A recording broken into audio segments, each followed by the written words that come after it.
Hi everyone, my name's John Matthews and welcome to Airplanes in 3D. I've been creating digital aviation art for around 10 years now. I create all of the planes featured in my artwork from scratch as 3D objects using 3ds Max by Autodesk. That might be a little bit of overkill for what we're doing, and I'll probably end up learning Blender at some point. But I'm familiar with 3ds Max, so that's what I use. After creating the planes, I have to flatten them all out in 2D space and texture or paint them with accurate panel lines, stencils, and insignias using Adobe Photoshop. You know, when I first began, I struggled with creating planes in 3D, and despite following along with several tutorials, it didn't seem like they were really applicable to what I wanted to do and what I wanted to learn. So there was a lot of trial by error, and I climbed what I thought was sort of a steep learning curve. All in all, creating planes in 3D isn't really that difficult once you sort of wrap your mind around it. It's a bit like sculpting or drawing or painting. You're still dealing with shapes, you're dealing with their size, contours, and proportions, same as you would if you were drawing or painting an object. But after completing the 3D object, the difference is you can feature it from any angle, relight it, reuse it as an asset in more than one piece of artwork, which is kind of neat. So why don't you follow along with me for our first installment of Airplanes in 3D as we model the Republic F-84 Thunderjet.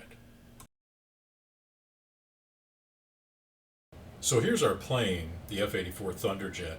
You're going to notice right away that it's a very simple, very straightforward jet fighter, and I chose this because it was so straightforward. It's if you look at it, it's a cylinder with very simple, straightforward, straight wings, very simple vertical stabilizer and horizontal stabilizer and canopy. So it really couldn't get much easier than this aircraft to begin learning about modeling an airplane in 3D.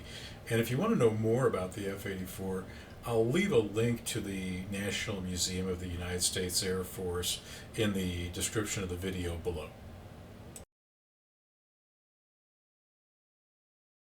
So the very first thing you're going to need will be a good set of orthographic or 3-view drawings of the side, the top, maybe the bottom if you can get a hold of one that has 4 views, and the front.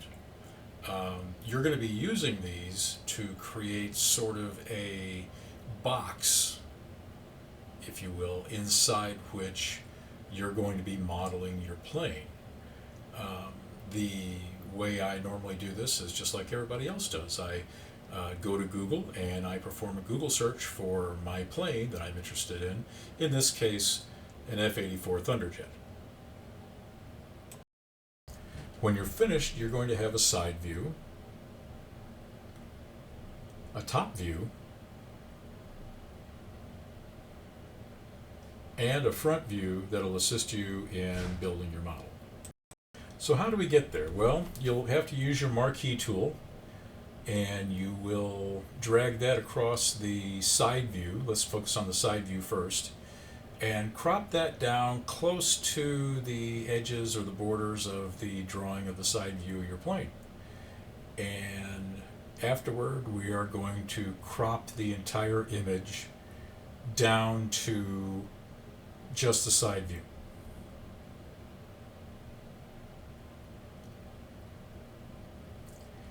And you're going to notice that I am going to crop it down even further. I'm going to try to crop it to the very rear of the jet exhaust and the very front of the intake. And that's so I won't have to move the drawing around to get it to match up to other drawings that I've set up in my 3D program. I've got it cropped down to the nearest pixel and that should be sufficient for right now. Go ahead and save it as whatever name you want to save it as. In this case, I saved it as F-84 side panel. Go ahead and undo all of that. Click Control Z, or however you undo all of that. It's easier than opening up the original image again. And then, for example, crop the front view. And we're going to be doing the same thing. We're going to be cropping this to the nearest pixel. If there are landing gear present, generally I crop out the landing gear. I haven't done any landing gear on any of my planes as of yet. Your mileage may vary. You may want to go ahead and get into the landing gear, so you do what you want to do. In this case, it looks like I'm going to have to crop a few pixels out of the way on the bottom, the side, the right side, and the top. So again, I'm using my marquee tool to select a row of maybe 1 or 2 pixels and deleting those on the bottom or cropping to that on the bottom. And then I'm going to be doing the same thing to the side.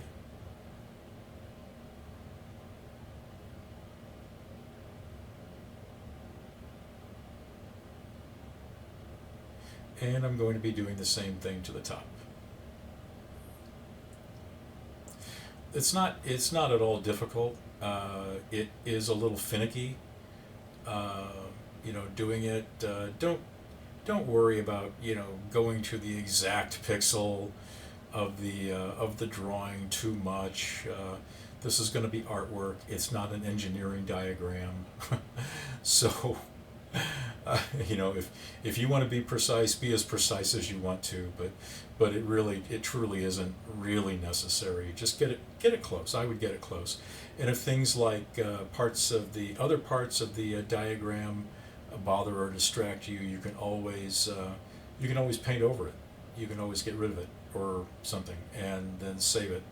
So here I've gone back in the history to the full-size drawing, and now I'm getting the top view of the F-84, and we're going to go ahead and crop that just like we did the others, and we'll go ahead and crop off everything down to as close as we can to the fins for the wingtip tanks, the intake, and the exhaust. Now, one thing I didn't do is I didn't check to determine whether or not all of the drawings on this panel were straight up and down or across, like a level or plumb, really. If you notice they're not, once you get into the 3D program, you can rotate things just a little bit to suit yourself. Make sure that you save everything as you're going. Save that to, save the last panel as, like, for example, F-84 top panel, and then proceed into your 3D program of choice. Now, one thing you are going to want to do with each drawing, top, front, and side, is go into your imaging software, in my case it's Photoshop, and take a look at the image size itself, and write down on a piece of paper, nothing, you don't have to make it very elaborate, but note the length and the width of the finished drawing that you've cropped. I always use centimeters for this, simply because 3D Studio has the ability to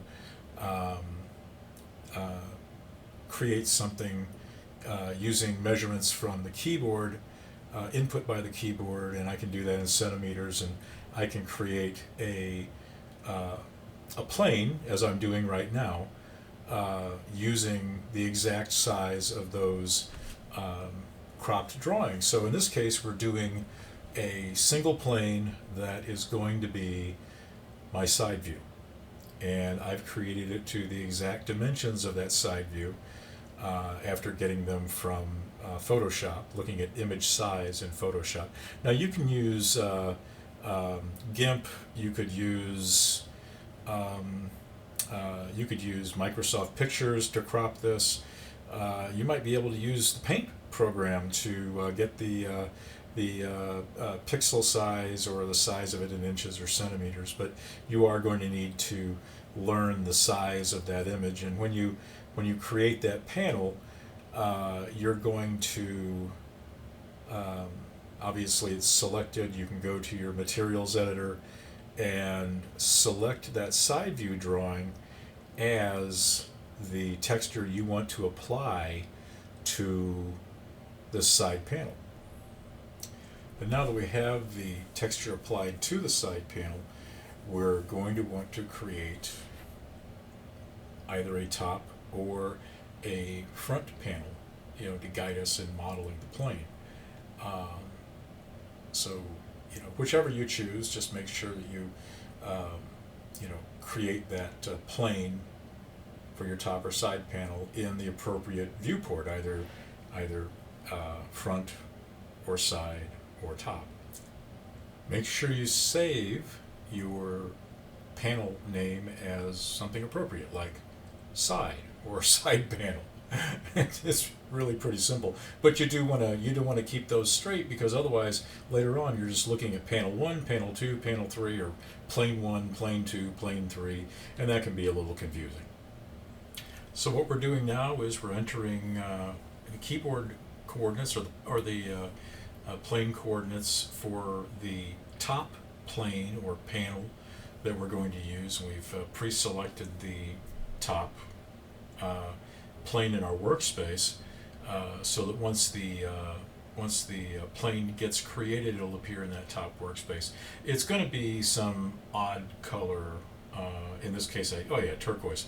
But it'll only stay that way until you select the top view of your F-84 as your texture for that plane, like that.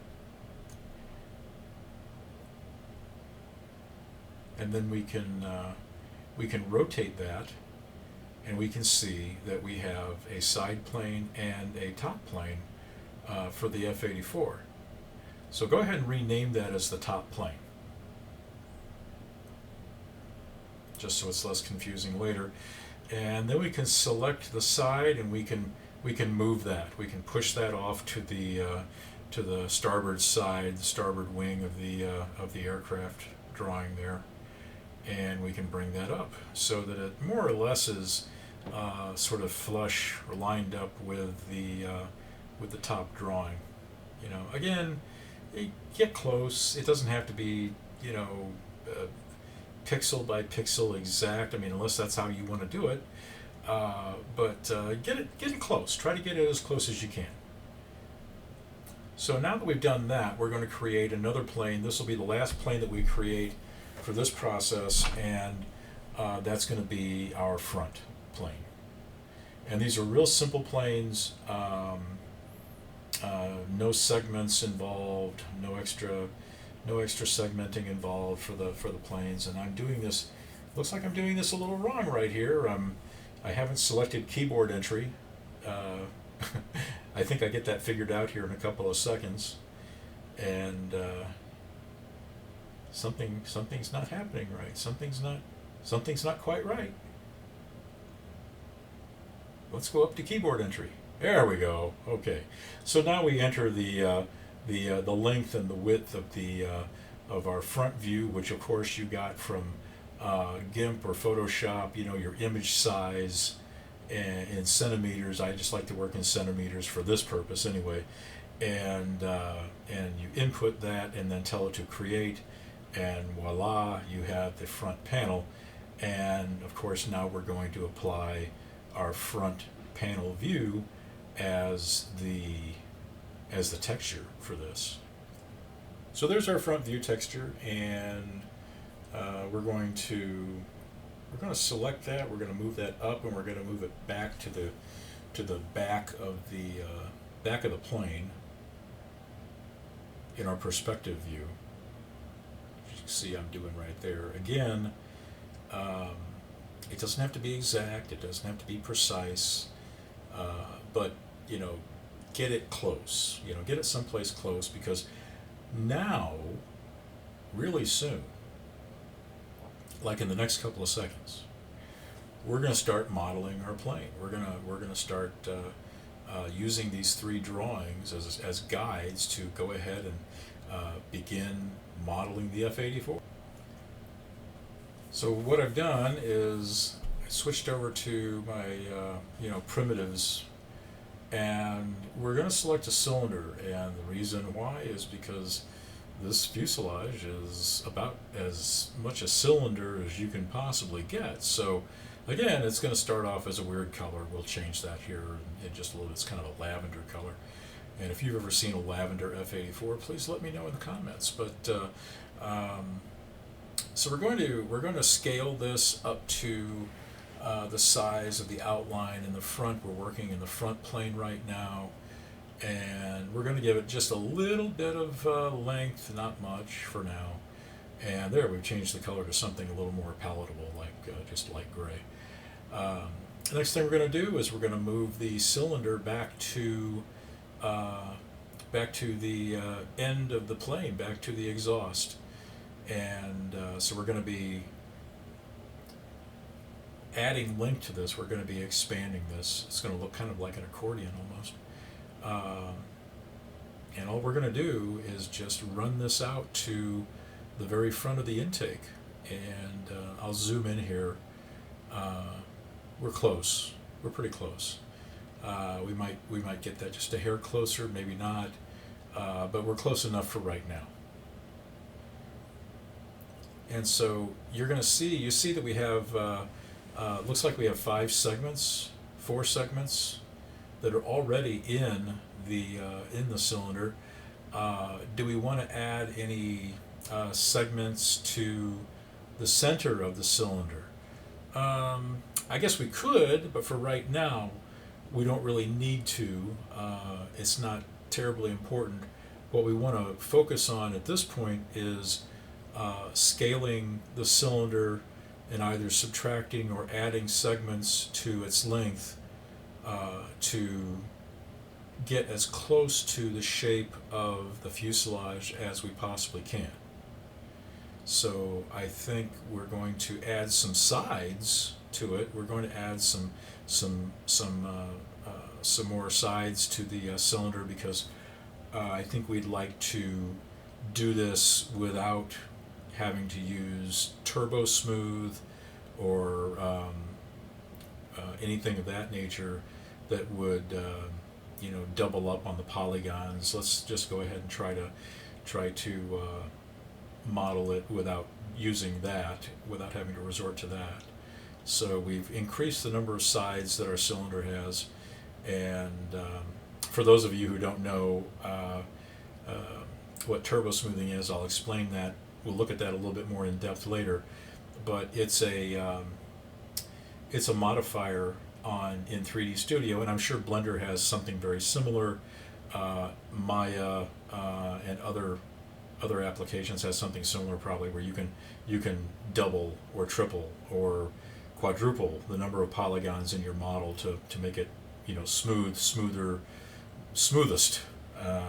It has a nasty habit of really rearranging your edges and your vertices, and you have to go in and clean all that up later. So I try to model as much as I can without having to resort to that. Sometimes you need to, but I'll show you the results of that kind of modifier later on in another segment of our tutorial. Right now, what we're doing is we're selecting edges, or to get this fuselage scaled to the contours of our drawing. And this drawing, as it turned out, was pretty good. Not all 3-view drawings that you might get off of the internet line up so well as far as the the consistency of the panel lines from a side view to a top view. This one actually did, and the front view as well, and I was kind of surprised by that. But this one lined up pretty well. So we can use this as a really good guide. It also means that we did a pretty good job of cropping these images so that we could use them as guides too. So again, we're going to scale. We're just going to scale it down to right around the size, right around the edge of the diagram there. So we start seeing in this the shape of our fuselage.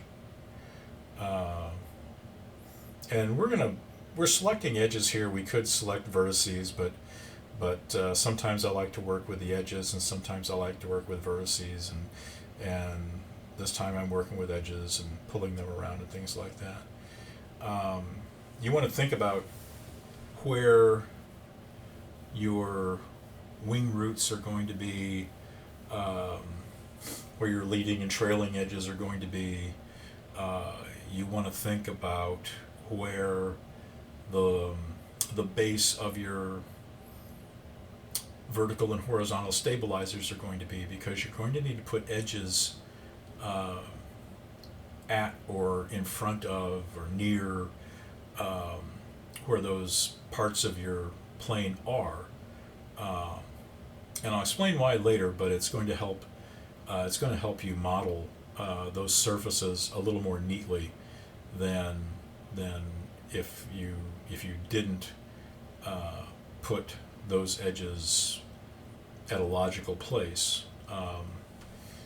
Usually for the vertical stabilizer, I'll put a segment edge right in front of it, and the same with the wings. I'll generally put one right in front of the leading edge and right in back of the trailing edge, where the root is at the fuselage.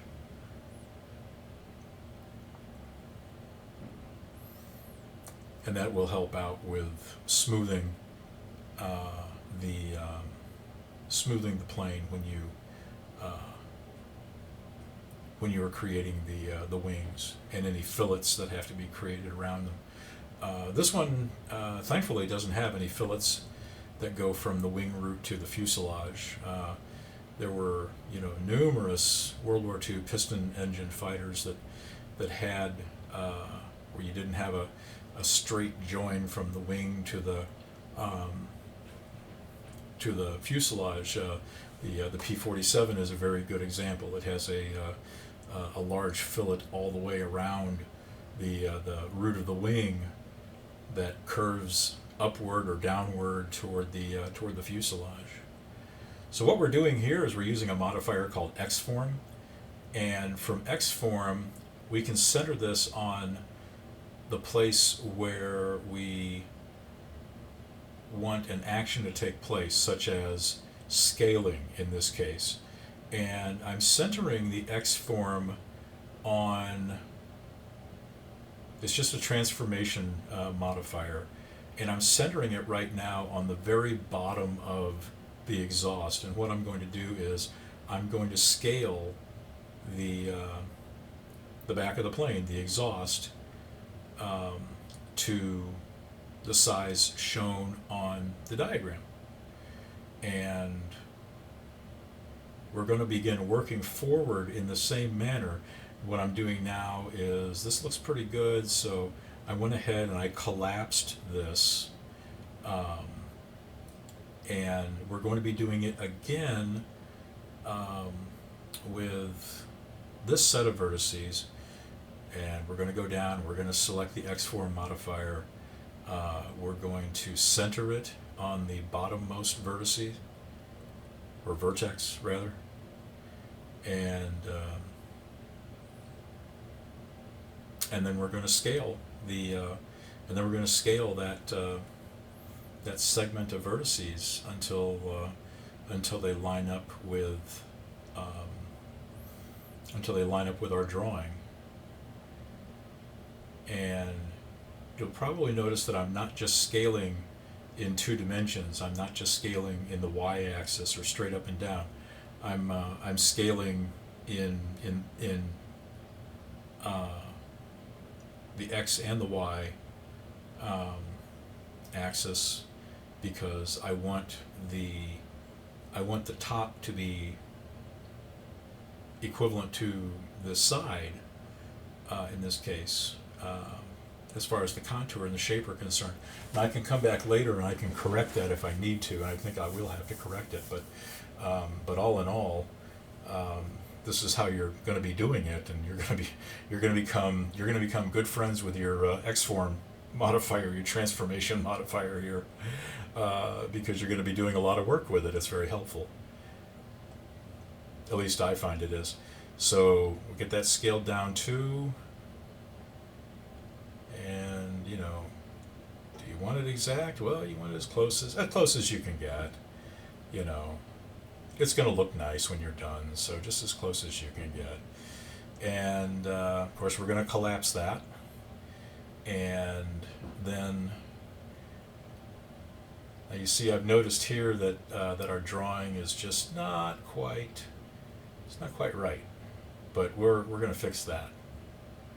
We're gonna get that transformation modifier, that X-form modifier, and we're gonna get that centered again on the bottommost vertex.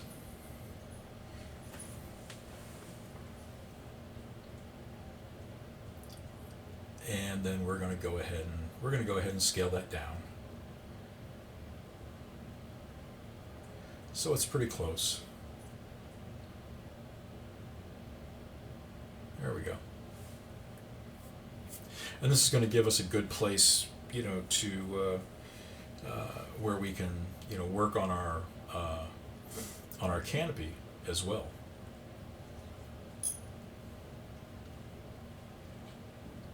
Okay, so we're going to go ahead and collapse that. And there I've noticed that I want to redo that. So we're going to collapse this.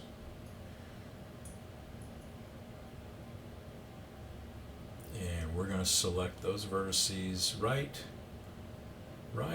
there, where it's going to join up to the base of the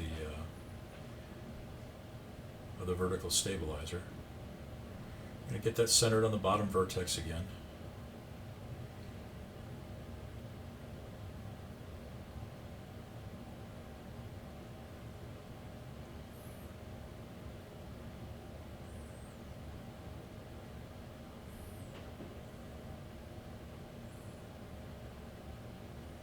There we go. That's pretty close.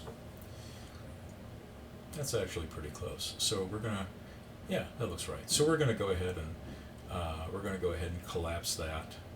Looks like that's okay. Everything looks kind of agreeable.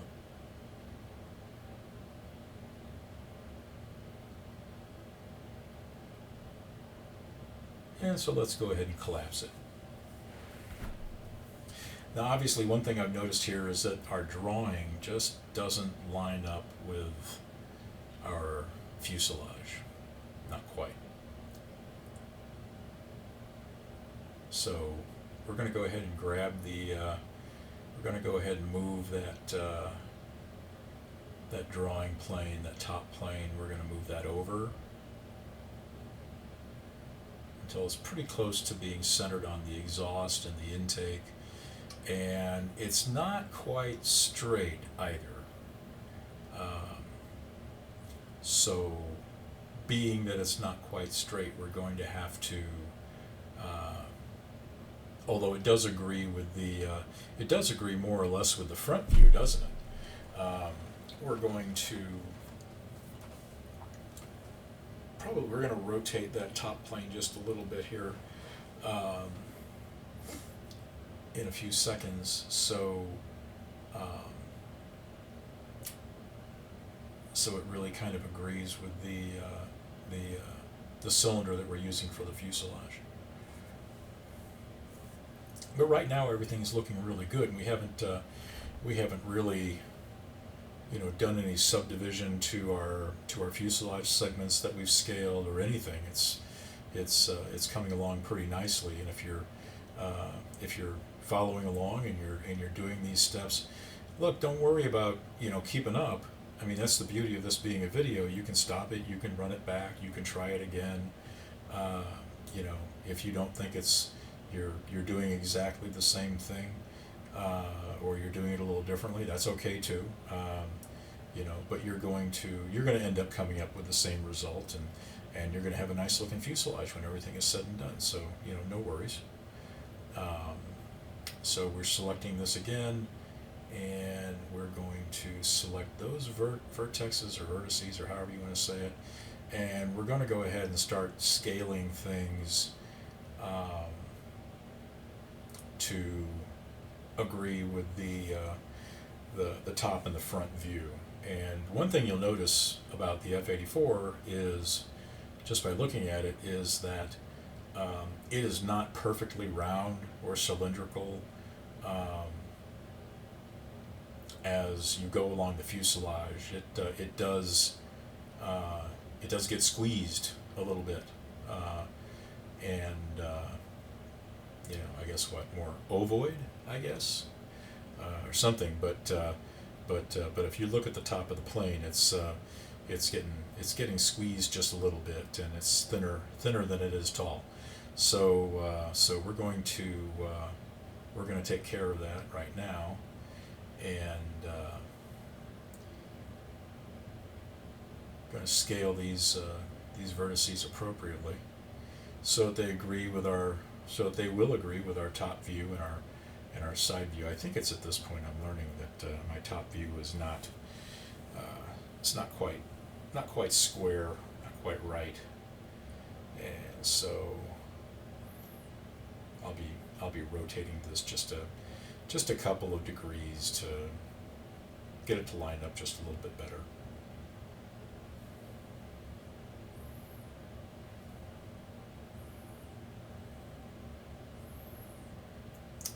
And we're just going to line it up in the z-axis just a little bit better. There we go.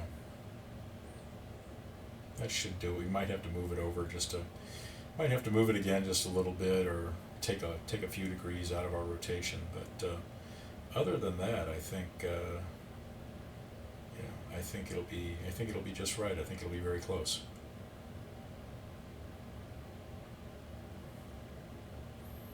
And if you find that you have to do this, well, that's okay. Because none of this is perfect. Like I said, it's artwork. It's not an engineering study or an engineering diagram. So let's move a couple more sets of vertices. We're going to move this one back to the base of the frame for the windshield, the cockpit windshield, where it would join to the fuselage. This will make a good point to work on the canopy once we get to that point. And so we're going to scale that down so it fits into or agrees with the diagram here, and both in the y and the x-axis. So from top to bottom and side to side, we'll go ahead and scale that. We're going to move these back to where, they back to this panel line right here behind the canopy, behind the tail end of the canopy here, and then we're going to scale that down so it is a little more consistent or agrees with the diagram, top to bottom and side to side, and so that's pretty close. And so now what we need to do is we need to work on this one too. So we'll go ahead and get that one scaled. Like I said earlier, I was honestly surprised that those major panel lines on these diagrams lined up as neatly as they did. That's not generally the case. It's not always the case. They rarely do that, and you have to kind of finagle the shapes a little bit.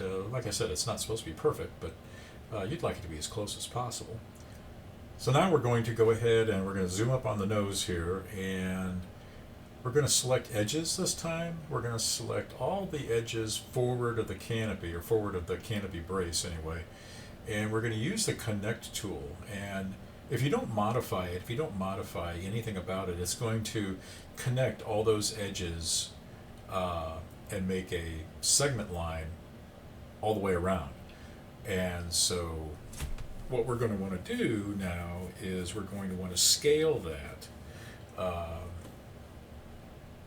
in two axes, so we top to bottom and side to side, so that kind of lines up with our drawing really nice. So the next thing we're going to do is we're going to click on vertex, and we're going to go into that mode, and we're going to select all of the upper vertices from the middle, and we're going to go to our trusty transform modifier, the X-form modifier, and we're going to center that right on the middle one, because what we're going to want to do is scale those up so that they are consistent with that upper line on our diagram. And we're just going to have to scale those up just a little bit. And the reason we're using the transform modifier this way is because I want to maintain the center line. I want to keep that center line just where it is, and I don't want to. And the top and the bottom are going to need to be scaled differently than just scaling it all at once. Because it would make one part quite a bit larger than the other, and we'd have a mess. So all I wanted to do was scale from the middle up. And here we made another segment with the edges, and we used connect for that.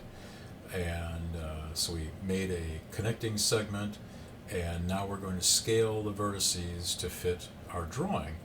And we're going to be doing a lot of this. We're either going to be doing that, or we're going to be using a chamfer command or function with the edges, and so that they sort of multiply.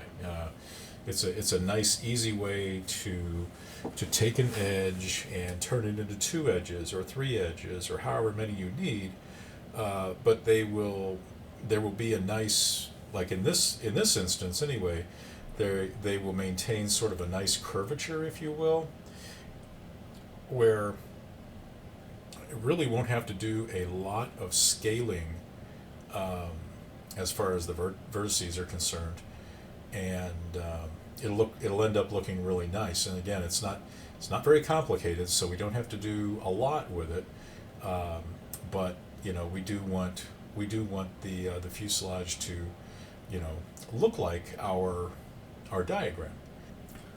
So let's select edges, and then let's select all the edges underneath the back of the canopy here, and we're going to go ahead and use our connect function again, and segment that, give that a segment, and then we're going to move that around. Like I said, we do want an edge in front of the leading edge of our wing root, because when we cut that wing root in, and we'll get to that in another episode, we're going to have numerous edges that are going to need to be handled right there. We also want extra edges to cope with the shape of our canopy, and again the shape of the fuselage. So I believe we're just going to leave this one right here. So again, we're going to go up to the nose, we're going to select our edges, and we're going to use our connect function or modifier, whichever you choose to call it, and we're going to make another segment right there, and we're going to scale it. I realize this is almost as exciting as watching a tree grow in real time. Um, I could speed it up a little bit, but I would be kind of leery of that because I do want you to get an idea of the kind of work that goes into it and into this and the time it takes to for me to do something like this, or that it might take you less time. I don't know. So your mileage may vary, but this is part of my process anyway, and you may take my process and you might modify it. You might do something different, which is fantastic, and you might learn to do things in a totally different manner. But for me, this works even if it takes a little bit longer. It's kind of a part of the process that I enjoy, actually, being able to sculpt an aircraft fuselage like this. So we've selected edges, and again, we're going to connect them all and create a new segment. And we're going to put this just ahead of the forward frame of our canopy windscreen. And that'll make a good place to start modeling that whenever we get ready. And you can see, if you take a look at the front view, you can see that the frame for the very front of the canopy windshield frame, which is normally flat, you can see that that frame is lying right on two lines of edges, either side of the center line of the fuselage. So it just turns out really almost perfect like that. I can't say that I planned it that way, but but it did work out well.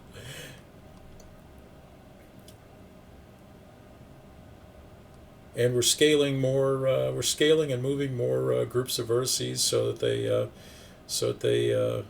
line up a little bit better with what we're doing with the fuselage here. That one's at the very rear of the canopy's teardrop shape.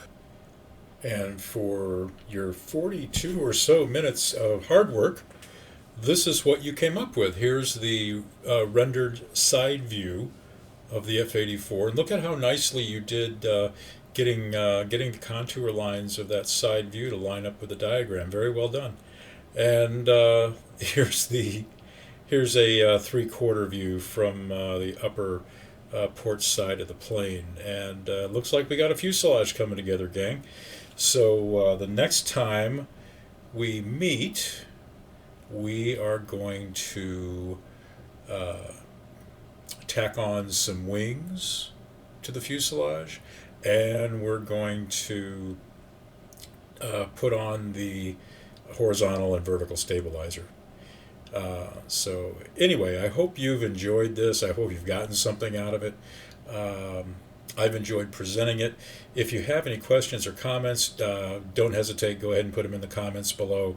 And if you would do me a big favor and hit the like button and subscribe so you get a notification for the next installment, then everything will be just great.